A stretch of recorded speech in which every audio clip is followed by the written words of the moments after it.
You need a corporation for a number of reasons. And I should clarify and say a corporate entity. There are lots of different types of entities and different types of corporations, but for purposes of discussion, we'll just say a corporation. And when you go into a business, one of the concerns, there are really two reasons why you would need it. One involves tax issues, and I won't dwell too much on that right here because it's pretty complex and would take longer than a few minutes. But that's one reason, and we'll set that aside. The other is to protect you from liability. If I, as an individual, I own assets. I own a car, I own a house, I own some investment properties, and so on. Well, if I go out and start a widget business, and I'm going to manufacture widgets, then there's a possibility that when you're in business, you're going to get sued. Somebody's going to claim you breached a contract. They're going to sue you. Somebody's going to slip and fall on your property. They're going to sue you.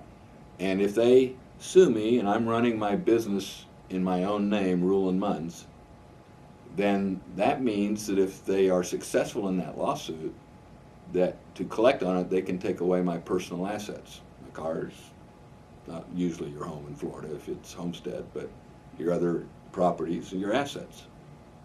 Well, you don't want that to happen.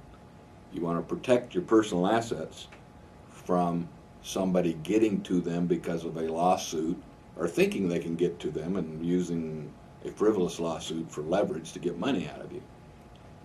Well, I don't get that protection if I do my business as Rulon Munns or, Joe's Widgets. To protect yourself, you form a corporation.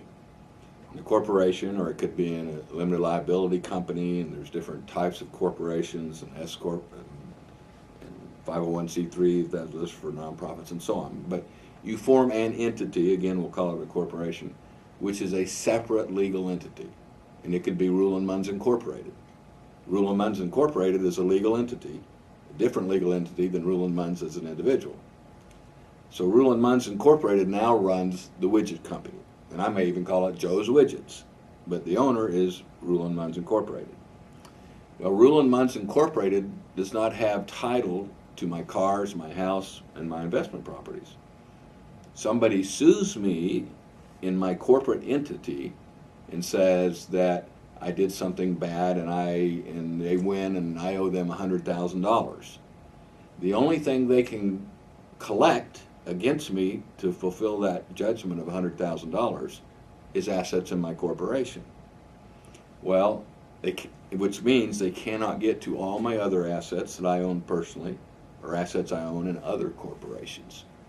So it limits your liability or exposure to potential lawsuits and creditors and people who slip and fall and want to file a suit against you to try to get money out of you.